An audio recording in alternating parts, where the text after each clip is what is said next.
Bonjour et bienvenue sur Parents heureux, enfants heureux. Aujourd'hui, Alexandra est en présence de Sophie Rabi. Sophie est une pionnière de l'éducation bienveillante. Depuis plus de 15 ans, elle gère la ferme des enfants. La ferme des enfants, c'est une école alternative en Ardèche, au milieu d'un environnement naturel, en pleine garrigue, près de la rivière, un lieu vraiment ressourçant. L'école des enfants s'est bâtie autour de la pédagogie Montessori, des apprentissages informels et de l'éducation bienveillante, des pratiques qui sont aujourd'hui confirmées par les études scientifiques et les neurosciences. Le hameau des Buis, c'est l'éco-village qui s'est construit autour de la ferme des enfants. L'ensemble, c'est un lieu de vie intergénérationnel que nous avons eu la chance de visiter et d'apprécier. Merci à Sophie pour son accueil. Je vous souhaite une bonne vidéo et à bientôt sur Parents heureux, enfants heureux pour une vie de famille plus heureuse et plus vraie. Bonjour Sophie. Bonjour. Je suis ravie de t'interviewer. Tu as créé en 1999 la ferme des enfants. Est-ce que tu peux nous expliquer ce que c'est, l'objectif, le projet quand vous avez créé cette école? Alors l'école a été créée dans une ferme qui était la ferme de mes parents. Et mon objectif c'était d'aller plus loin dans une démarche pédagogique qu'on avait déjà commencé avec ma maman à l'époque dans la ferme. Parce que je m'étais rendu compte qu'une ferme en activité, c'est un milieu enthousiasmant pour les enfants. Et c'était dans le cadre d'accueil paysan et on avait des enfants pour de très courtes périodes, 2 semaines, 3 semaines. Et c'était tellement enrichissant, il y avait tellement de possibilités que je me suis dit que ça serait le cadre idéal en fait pour que les enfants puissent passer leur année scolaire. Du coup, en devenant moi-même maman, j'ai eu beaucoup de questionnements par rapport aux besoins de l'enfant. Et dans cette masse de questionnements, il y a eu bien sûr la question de la scolarisation qui s'est posée. Et c'est à ce moment-là que j'ai vraiment décidé d'ouvrir dans la ferme une école, donc, qui s'appelle une école privée hors contrat, Oui. et donc une école à pédagogie différente. Donc c'est une école privée hors contrat, c'est-à-dire une école qui ne dépend pas de l'éducation nationale. C'est ça, c'est une école indépendante. La plupart des citoyens français peuvent avoir cette initiative de créer une école et de la déclarer auprès de l'inspection. D'accord. Ok. Et comment la ferme des enfants a évolué, a grandi? Maintenant, je crois qu'il y a presque 100 élèves dans ton école. Il y en a 80. 80, voilà, qui sont accueillis et qui vont de 3 ans à peu près de la maternelle jusqu'à la fin du collège. Est-ce que tu peux nous parler par exemple d'une journée type, comment ça se passe, que font les enfants à la ferme des enfants? Alors le projet pédagogique tourne vraiment autour de l'autonomie, de l'initiative personnelle, des besoins personnels de chaque enfant. Mais bien sûr, pour que chacun s'y retrouve, il y a une proposition, il y a la proposition d'un environnement. Donc nous, on est beaucoup inspiré par la pédagogie Montessori, qui préconise d'organiser autour de l'enfant un environnement adapté à ses besoins, dans lequel il va être, lui, proactif. Il va aller chercher l'activité par lui-même pour nourrir ce qui lui fait plaisir, ce qui lui donne envie dans l'instant. Donc cette pédagogie Montessori nous a beaucoup guidés pendant des années et des années et nous a invités à enrichir l'environnement de l'enfant de plus en plus. Donc dans cette richesse, il y a à la fois les environnements didactiques des salles de classe, on pourrait dire, même si on les appelle pas tellement comme ça ici, et aussi cet environnement naturel qui est retrouvé dans tous les espaces que l'enfant fréquente à l'extérieur. Et puis il y a aussi maintenant la ferme avec les animaux, différentes variétés d'animaux, le jardin, et il y a aussi un environnement social. Et puisque aujourd'hui la ferme des enfants se trouve au cœur d'un éco-village intergénérationnel. Oui. D'ailleurs, Sophie, j'en profite pour le glisser. Sophie a écrit un livre qui s'appelle La ferme des enfants et qui parle donc de cette école et du hameau des Buis avec ce lieu intergénérationnel où il y a des résidents qui habitent à l'année. Et d'ailleurs, ça fait l'objet d'un article sur mon blog. D'accord. Voilà. Donc j'ai eu la chance, Sophie, de venir pouvoir observer une journée dans ton école. Donc c'est quand même chouette de pouvoir rentrer dans une école, se laisser imprégner et voir comment ça se passe, parce que toutes les écoles n'ouvrent pas leurs portes comme ça. Et donc j'ai pu remarquer ce qui m'a frappé, vraiment les deux piliers fondateurs de l'école, enfin deux choses sur lesquelles j'aimerais qu'on discute. C'est la bienveillance vis-à-vis des enfants.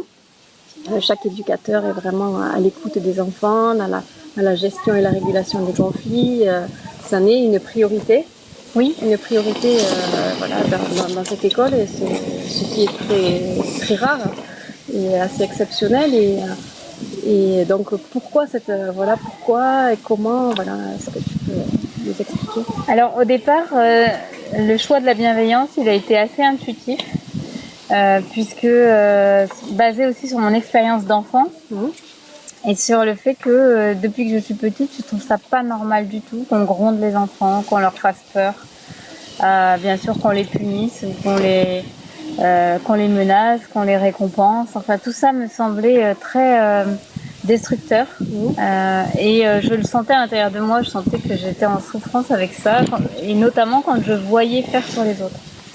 Et donc au départ c'était intuitif. Je me suis bien sûr demandé pourquoi les adultes se comportaient comme ça, et ça m'a donné envie de découvrir, de lire des auteurs, et je me suis rendu compte que la violence était très très ancrée dans notre société, dans notre culture, à tous les niveaux de la vie, y compris la naissance, parce que une de mes premières lectures ça a été Pour une naissance sans violence de Frédéric Le Boyer.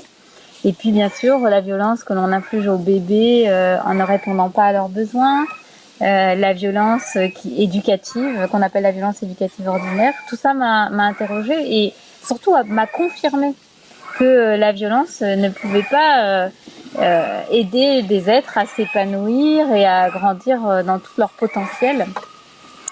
Et après, beaucoup plus tard, je l'ai confirmé aussi en suivant un diplôme universitaire sur la théorie de l'attachement. Parce que cette théorie de l'attachement, qui vient de l'éthologie, donc qui étudie les comportements naturels de notre espèce ou d'autres espèces animales, nous apprend que l'attachement, c'est quelque chose qui est naturel chez nous, qui est biologique, qui est une capacité que nous avons pour notre propre survie, et qui nécessite énormément de bienveillance, parce que on va parler en théorie de l'attachement des caregivers, donc les donneurs de soins, dont le tout petit, le nouveau-né, va dépendre totalement pour sa survie, contrairement à beaucoup d'espèces qui peuvent se débrouiller par elles-mêmes. Nous, notre manière de survivre, c'est de nous attacher. Donc, et qu'il y ait un adulte qui réponde de manière appropriée à nos besoins. Et c'est que sur ces bases-là, qui vont fonder notre sécurité intérieure, que nous allons pouvoir grandir, nous épanouir, y compris d'un point de vue cognitif. Parce que souvent, c'est ce qu'on ignore, c'est que pour qu'il y ait un développement cognitif harmonieux chez une personne, elle a besoin d'être en sécurité au niveau affectif, au niveau émotionnel. Et c'est à partir de cette base de sécurité intérieure, une fois qu'elle est installée, que le tout petit, que l'on observe, les scientifiques ont observé, c'est à ce moment-là qu'il va découvrir le monde, il va oser, il va surmonter ses peurs, il va s'intéresser à tout ce qui l'entoure d'une manière très efficace s'il est en sécurité à l'intérieur de lui. Et cette sécurité, elle va se construire parce que le caregiver est attentif, et il console l'enfant, il le réconforte, il le prend dans ses bras, il vit du pot à pot avec lui. Donc quand l'enfant est tout petit, il y a ce contact physique qui est très important. Donc c'est dans tous ces gestes de tendresse, de gentillesse et de soin que l'être humain va fonder ses bases pour grandir, s'épanouir et apprendre. D'accord, donc la bienveillance grâce à des figures d'attachement au sein de l'école qui vont permettre à l'enfant d'être dans une zone sereine, apaisée, en sécurité, de non-conflit, et ainsi pouvoir accéder aux apprentissages. Et donc voilà, ma deuxième question concernait les apprentissages. Il y a la particularité dans ton école, c'est qu'il y a une grande place qui est laissée aux apprentissages informels, donc les apprentissages qui sortent un petit peu du cadre scolaire. Est-ce que, enfin, du programme de l'éducation nationale, est-ce que tu pourrais nous parler donc un mot voilà, sur les apprentissages informels et pourquoi tant de variété, de richesse aussi. Alors c'est pareil, les apprentissages informels au départ, au début de l'aventure en 99 et puis les années qui ont suivi, c'était intuitif. C'est-à-dire qu'à un moment donné, je me suis dit, bon, moi j'ai grandi dans une ferme. En grandissant dans une ferme où il y avait beaucoup de passages de visiteurs, de stagiaires, etc., j'ai appris une multitude de choses. En fait, tout ce que j'utilise aujourd'hui dans ma vie, la plupart des choses que j'utilise dans ma vie, je les ai apprises plus à travers la vie de la ferme, les rencontres, etc. Et c'est là que j'ai nourri des intérêts, c'est là que je me suis enthousiasmée. C'est pas tellement sur les bancs de l'école. Et du coup, intuitivement, l'école que j'ai fondée, elle était basée aussi sur tout cet environnement qui va nourrir l'apprentissage informel et par définition qui est pas tellement quantifiable. On sait pas tellement on peut pas faire des évaluations sur les apprentissages informels, ça n'aurait pas de sens. Mais au fil du temps, j'ai pu observer des enfants drôlement réveillés. Des enfants quand même qui savent se débrouiller, qui sont adaptables, qui n'ont pas peur de l'adulte, qui n'ont pas peur d'affronter des situations, même quand ce sont des situations un peu confrontantes, etc. Et j'ai vu que les bienfaits de tout ça. Et puis à un moment donné, effectivement, depuis quelques années, on se met à parler de plus en plus des apprentissages informels et ça va rejoindre, encore une fois, des recherches universitaires qui ont lieu en Grande-Bretagne, qui ont lieu aux États-Unis notamment, et qui tendent à démontrer qu'il y a effectivement un énorme potentiel dans l'apprentissage informel parce que c'est un moyen d'apprendre qui va préserver l'intégrité de cette énergie considérable qui est à l'intérieur de la personne, qui est la passion, l'enthousiasme, l'intérêt. Donc ce sont des zones où l'apprentissage n'est pas imposé, mais où l'apprentissage s'impose de lui-même. Oui. Et ça, il n'y a pas d'âge pour vivre cela. On le vit. Voilà, comme dans les jeux, parce que vous êtes propulsé dans un pays étranger, il faut vous débrouiller, là vous allez vous intéresser à mille et une choses qui vous sont étrangères. Et l'enfant, il a exactement ce potentiel-là, pour peu qu'on n'interfère pas sur son développement. L'apprentissage qui s'impose. C'est ça. Au lieu de l'apprentissage imposé. Exactement. D'accord. Bon, mais merci en tout cas Sophie pour toutes ces précisions. Donc c'est intéressant parce que tout ça à partir d'intuition, de ton expérience personnelle, d'en faire un lieu comme ça où il y a tant d'enfants qui sont passés depuis 16 ans et de voir l'évolution de ces personnes vers plus de bien-être. C'est très intéressant de voir ça. Si vous voulez plus de précisions sur la ferme des enfants, il y a un blog qui s'appelle La ferme des enfants. Sophie a aussi écrit un livre, La ferme des enfants, la pédagogie de la bienveillance. Et il y a aussi des visites groupées, je crois, une fois par mois à la ferme des enfants et au hameau début, donc l'éco-village qui fonctionne avec la ferme des enfants. Si certaines personnes sont intéressées, je pense qu'elles sont les bienvenues. Voilà, tout à fait. Et puis dans quelques années, il y aura sûrement la ferme des enfants 2.0 parce que c'est une école vivante et la pédagogie est en évolution constante. Une évolution constante. Voilà. Merci beaucoup Sophie. Merci.